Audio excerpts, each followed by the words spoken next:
I ain't gonna expose. I'm not like that. I'm not a snitch. Virginity. It's a hush hush topic. Yeah. They love me. Let's see if your parents raised you. It's deeper than the physical. What up, fam? Welcome back to the Juxtaposition, everyone. Welcome back to the Juxtaposition, everybody. I'm your host, Nana, alongside my two lovely co-hosts. Is that ever gonna change? No. Well, we back, baby. And Because we're like, we have a trademark, okay? So you have to keep your trademark. So people in the future are gonna say it with us as they turn on our thing. They're gonna say like, "Welcome back to the Juxtaposition," alongside because that's what I do when I watch YouTube. Exactly. I don't like the way Nana says it. He used to. you're a hater, bro. Hater. No, you're a hater. Anyways, that's not the whole point. We're back, and this is. Yeah, I know you guys haven't seen our faces in a very long time, or heard our voices in a very long time. But yeah, we've been there's a point. Actually, I'm not gonna say anything. I was gonna explain like we're in a place where like, should we keep making videos or should you just keep making audios and just leave it as audio? So it's always 2 versus 1. So if you feel like we should continue making videos when this video drops, please comment and encourage us to keep going because it does get difficult. Or just let us know. I mean, like if you want the video, if you like more the audio, we'll just put, what you like better. And we're like 55 episodes in, I think. So that's a good milestone. Yeah. And let's get to 200 subscribers before we begin. Can we just, subscribe, share, like as much as we can so that we can get to... If you like it, the whole point is to reach subscribe. people, not so much to get the followers, but that people are being transformed and changed. And they get some new wisdom and knowledge about who God is. Okay. Anyways, let's start our topic. So this week we're talking about entitlement. Dun, dun, dun, dun. Dun, dun, dun, dun. Dun, dun, dun, dun. Entitlement. I think is that something that's going around? Nastiness. Is dirty. I don't know. I think People- actually no. Is that going around? something that's that's going People are talking about? Yeah. Social media, people feel entitled to people's lives. People feel entitled to see Beyonce's children, what she's doing, what Jay-Z's doing, what Kanye's doing. Yeah. What's it, like, We don't really care what Kanye's doing. oh, People care. People care. You care. I don't care. care. But he probably do care. No, I don't. He watched the whole documentary of what is it That's called? different. Is That's this- different. is it called Genius. Genius. That is super different than wanting to know Yeah. what he's doing in the tabloid. But that's not the point. The point is about entitlement, and it's rotten. Don't do that. I believe that entitlement transfers into our lives For and sure. to our relationships with people and our parents and even church life. Our pastors and feeling entitled to certain things. In ministry, everything. So before we begin, I'm just going to read out the definition I found on WebMD. This is called the entitlement mentality. Okay. Because we're not going to lie, we all have been in that phase of having this mentality. So the definition, the entitlement mentality is defined as a sense of deservingness or being owed a favor when little or nothing has been done to deserve special treatment. It's the you owe me attitude. Entitlement is a narcissistic personality trait. Woo! Jeez. Everyone that is in agreement, say I. Yeah, okay. I think that the definition I read was a little bit different, but I think that's more like in detail, and it made me think about like, oh wow, like some people in my life, some people like that I feel that owe me, like it's weird, like, that we think, it's weird. So, did you want to say? I don't know. Yeah, so we're just gonna get into some stories about our lives, I guess. Nana has some scary. Whoa. Well, for me, like honestly, this is like one of the hardest like seasons in my life. Oh, cool. Yeah. Sorry, this is one of the most hardest seasons in my life, to be honest. Just with a lot of like problems, boom, boom, ba, ba, ba, ba, But I don't know where I'm going with this, with my story, to be honest. But I just feel like for me, in my life right now, people can be entitled to. People in my life can be entitled to. I think it makes sense. Oh yes. Yes. My time. Yes. My time. Yes. My time. Yes. That's one thing that clicks for me. Yes. It's like they're entitled to your time. Yeah, and it's like, oh, Nana should be doing this. Nana should be doing that. Nana, and people how can I say? Some people. Okay, I can say my mom. My mom can feel like, oh, like maybe he does owe me some of his time because she's deserving of it, especially if I've said certain things, like promise her certain things. But she has to realize that I'm human, right? But other people entitled to my time. So it could be a bit tough where it's like, then I start to feel, I have like a guilty, like, my guilt then trip. Rises. I feel guilt trip to do certain stuff. I feel this is not no shots to anybody, okay? I'm not perfect. And if it's you, then it's you. The shoe fits. The shoe fits. But, you know? So I don't know what I was saying before. But yes, my time. That's a big one because it's, the guilty. I just feel guilty sometimes when I say no and then it's like, okay. They make you feel like your no is not valid. Yeah. And that's wrong. Sorry. You're not entitled to anybody's time because at the end of the day, it's their time. They get to decide whether it's priority or what I'm going to do with my time. Yeah. And I think people just need to be okay with people saying no. And not being offended that they said no. It doesn't mean never. It just said no. And it doesn't mean that I don't love you. Like, yes. As of right now in this season that I'm in, I don't feel entitled to anybody's time because I know that I'm not in the space where I can give you so much of my time. You know? It's so weird that entitled means not feeling loved. Like rejected. It feels like rejection. That's like a major thing I've been seeing. Like, bro, you wait, no, how am I feeling bad because I said my time is allotted somewhere else. Someone else, yeah. Like, I think that's a big thing to struggle for me to rejection. Feel guilty. I kind of say, like, I say, yo, I'm doing the work unto the Lord. I'm doing like monumental work. Like, yo, what I'm doing right now is key. But it's like some people don't look at it like that. It's like, yo, you're selfish. Like, to my face, no, you're selfish. Like, spending time with God is seen as selfish. I think that's the enemy. Is like, I think that's so confusing. That's a personal like thing. Pulling me away from my calling. Yes. Pulling me away. But that's how the enemy works, right? It's like he uses people in your life that you love so much to kind of deter you or make you feel like what you're doing is not right. Like you're doing, like, you know, this is your passion, this is your calling at this season in your life. And then it could be your family or your friends or a relationship that you're in, your girlfriend or your boyfriend. It could be like, you're not spending enough time with me. Yet it's like you have already spent time, but they want more time, which will pull away from your ministry. But also, like, who deserves more of the time? Yeah. But then calling in him and Christ in the mission, or like, yes, you deserve time, which I allot time for you, but like my priority should be more about him than you. I should love him and you should be loving him too on your separate journey, like whoever you are already. Then you would understand where I'm coming from. I have something. Okay. Yeah. But then it could be also too that we can be entitled to our own time. Like who can feel entitled, like this is my time. I deserve this. And technically, no, it's not your time. He gave you the time.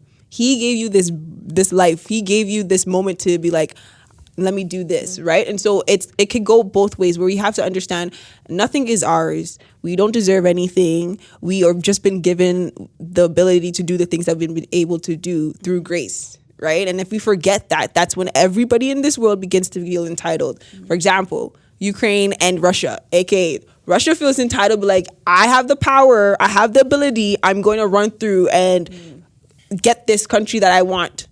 And because I deserve it. Or I want it, or so-called "you owe me" attitude. You know what I mean? It's like it's like a power. It's like a power.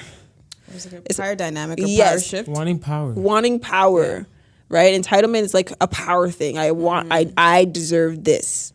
It's just trying to find a balance between I deserve, like I should have my time, but you really don't, or they want my time. It's just having a right balance, because some people complaining that they want my time, they probably should get a little bit of my time, you know? But it's just finding a healthy balance where I'm giving God time and I'm giving you some time and I'm giving myself some time. Yeah. So it's just tough all around the board, to be honest. And I also want to say, like, just in terms of the juxtaposition, I feel like I'm entitled with a lot of stuff with these guys. Let me just put that up.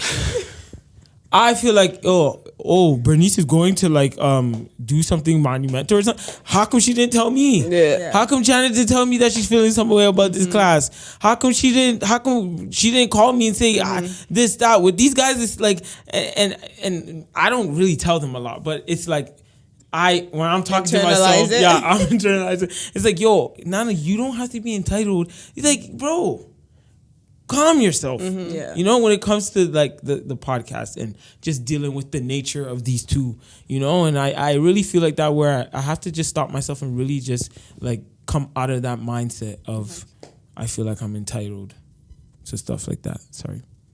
But yeah, I think entitlement is such a hard thing to overcome, and I feel like it's part of a thing that you don't want to feel bad and you feel trapped in like, how much of my time should I be giving? Where should I be giving my time? And like, I also find a difficulty, like, how do I explain to this person or these people in a kind way that my time is important and where I delegate it, you know, not trying to like, you know, having a conversation that's healthy. I think that's also the difficult part for me, like trying to be like, oh, well, like this is where I want to allocate my time or God's my priority, you know, and you are telling someone that they're your second or third is like, what? I think they feel ordered. They feel like they have a certain position. But God will always be priority. I think people understand, especially if you're in ministry, they would understand that God is your priority, but it's how you're using whatever God has given you. So it's setting your boundaries, right? If you have boundaries and be like, okay, this week I can't give you this, but maybe next week or this day at this time I will be able to do this. Or you tell them your limits of how much you can do. Yeah. Because if you don't tell people your limit or you don't set your boundaries, they will overrun you. Just how people are in general. I can do that to Janet at any point. Like if she's like, oh, like if she doesn't tell me, oh, I have an exam tomorrow, I can be like, Janet, this is what we're doing and plan it and expect you to be there and be like, oh, well, when your exam. Yeah, you're here for me. You're here for me. I already booked it. I already planned it. But if she sets her boundaries and be like, okay, this week I'm not available so-and-so time. Or not even asking the person before planning anything. Or like, are you available? Are you able to do this? And also to being able to be like, if somebody comes up to you and be like, hey, this is what I expect you to. It's like, sorry, this is my boundary. I can't, you didn't ask me beforehand, so I'm not available. Or I already, you know what I mean? You set the boundary of like, if people cross this, I'm not doing it. Yeah. Or I've set this in myself, my own boundaries, I'm not crossing it. You know what I mean? So I think and boundaries is important. Learned that boundaries doesn't mean that you don't love the person.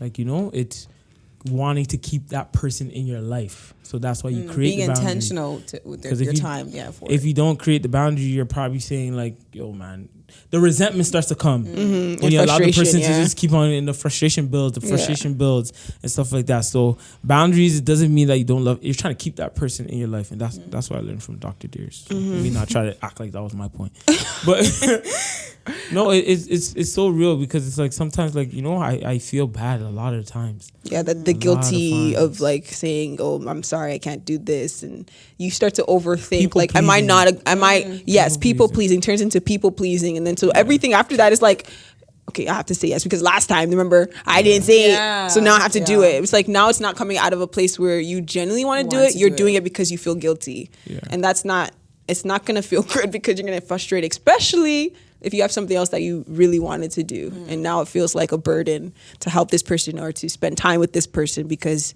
you feel guilty. Yeah. So I think it's like your no be your no and your yes be your yes. Like the Lord said. Yeah. Make it clear. No in between. And I think something I want to touch on was the you owe me attitude. That's the We're part. not numbering, like it's like a tick. Yeah, like I'm taking a tally. Okay, a tally. You owe me you owe me because I did this, and not everything you do is like a transaction. It's a business transaction. Transactional love, that's not. And people, we do that on a daily basis, right? Like I work, I get paid. If I don't come, your business is gonna go down. So it's like a transaction. It's like, no. If I'm going to do something, I'm going to do it because I genuinely want to do it to help you, not because I owe you. Yeah, and I don't want to do it in frustration as well. And then it's no longer doing it unto the Lord. It's doing it because you owe me. And that's, I try to practice that. Like, that's why when I give, I don't give to try to get back, or it's like I gave you this for your birthday, you better give me the same thing or more. No, it's like just treating everybody the same on the same level playing field. And I have to catch myself sometimes because it's so easy to buy you guys food or something like that. But my sister asks, you don't do that for me. You don't do that for me. But it's like, no, man, buy same thing. Or my mom, buy her for like, it's like your reward is in heaven, you know, and that's what I'm learning, or I have to remind myself. And stuff like that. But. So what are ways do you think, at least for us, that we feel entitled to God? And well, I can explain. I mean, one of the things that they said here, of course, and it kind of like it speaks to me, is like, I'm tired of being single. I remain pure and sought to Christ. So why hasn't he brought a spouse into my life? I say that all the time in my head. God, I did this. I went to church. I read my Bible 7 days in a row. Okay, 7 days in a row. I spent 30 minutes with you, God. You said spend time. I spent time. I said I went to the service. I prayed. I lifted my hands in worship. And now look, God, where's my spouse? Promise me this. Yeah. Yes. It's in your word. Yes. It's like you're threatening him. It's like, if you don't do this, God, I'm going to leave you. It's like, why is this happening to me? What did I do? I'm just minding my business. I'm minding my business. Over here is married and someone has a spouse. And I'm minding my business. This, that. I'm playing the cards right, and then boom, this happens to me. It's like, why? What did I do?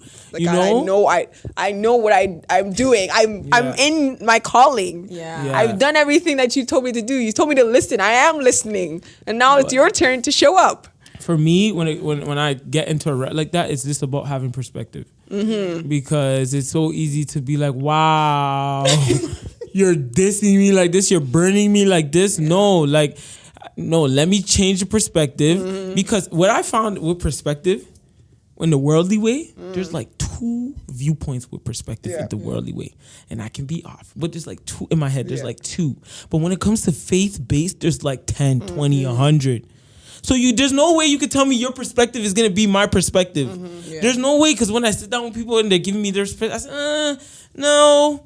If I'm going through this, if someone rejected me, maybe that rejection is for my protection. Or maybe that rejection is a way for me to go through some trials in my life. Maybe that rejection is not a rejection at that time, or it's going to come in the future, right? So it's like... You're right, yeah. There is a lot of a society's just like, well, that door's closed. Well, I mean, it was never for you. It was never for me. Yeah. Like, it's not like it's something else was, or another door was opening. It was just not meant in that time for you. Yeah, very true. Anything else for you guys where you think you're entitled to God? Like,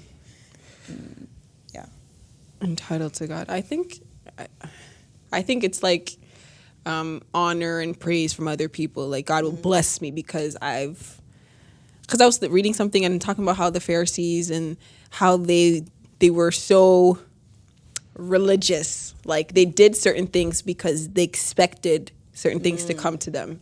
So they went to the temple, they prayed, they did everything that the law said, and they expected to be respected. They expected, they're like, I'm way too high to be sitting with sinners. Okay? I'm entitled to that because I've done everything that God has told me to do, right? And I think even in ministry too, you expect people to just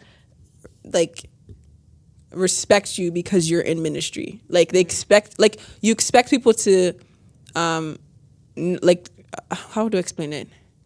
I don't know how to explain it, but it's shout you out, acknowledge you because you've done something. You just expect those things because I'm doing the work of the Lord, so I should be praised. I'm doing the work of the Lord. I should be acknowledged. I'm doing the work of the Lord. All these things should be coming to me in ministry. It's like you forget to direct the praise to God. You want the praise to come to you. Yes, and if you feel I healed someone, also in transaction as well. So, and it comes I've healed somebody because I prayed. That's because I prayed. So that's why it came to me. It's not God's spirit. It's not the Holy Spirit in me. Yeah. Or His power. It's I did the work. My will. Yeah. I did this. I did that. And that's the thing about entitlement. It is so self-centered. It's all about me. And that's what this culture is about. Me, myself, and I. I deserve this. I'm that. I can create my own life. I'm the one who created my own destiny. I'm the one who can manifest this into the world, and it's gonna happen. It's like, reality is, Jesus came down from heaven. He had everything up there, and he still submitted, and he still humbled himself, and he still came down in human form and showed us how exactly to live our lives where we receive peace and freedom and joy and honor in the right way. You know what I mean? And so people have tried it so many times where they're so self-centered and they're so focused on themselves. What end up happening? They're by themselves. People don't like them. They're just tolerating them. I don't want to be tolerated. Sorry. I actually don't want to be tolerated. I think of it like as what you're saying, kind of like as a bully, where they center it around themselves. Yeah, and then they're ostracized because, like, you know, at the end, people don't like you. Yeah. I don't want. Sorry, my thing is, like, I don't want to be tolerated. I actually want to generally be respected and loved because of who I am and my character and what I'm doing, not because I'm entitled and that people are just scared and frustrated with me. And that's why sometimes my expectations are low, because some people in my life can be entitled to how we should act or how we should, like, we're mind readers, like, you know. But it's like, I would never want, like she said, I would never want someone to be fearful of me and stuff like that. Like, I don't know where I'm going with this, but I don't know. I wouldn't want that. I feel like they can say no. They can't say no to you. Yes. Or like they don't have they can't speak what they feel. Yeah, you can't voice your own opinion. Yes, and it's like, I'm entitled to this house. If I bought a house, I'm entitled to this house. So you can't tell me anything. You can't tell me, this is my house, my rules. You cannot say anything. And it's like, no. Without God, you wouldn't have gotten this house, buddy. Without the people in your lives, without all the prayers, without all that backing in your life, you wouldn't have enough. Like, you wouldn't have these things. Yes, you know, rooting. That's what I'm but saying. then It's when like, things all come great back together, now you want to go back to people, and you're entitled to know what's happening in people's lives. What the frick do you really think? Take it or leave you it. can go do what you're gonna go do, and then you feel entitled to know what's happening in my life? Please have the same energy. Yeah. Sometimes I expect people to be a certain age and know, like, what they should know, be knowing, or age, or be spiritually maturity.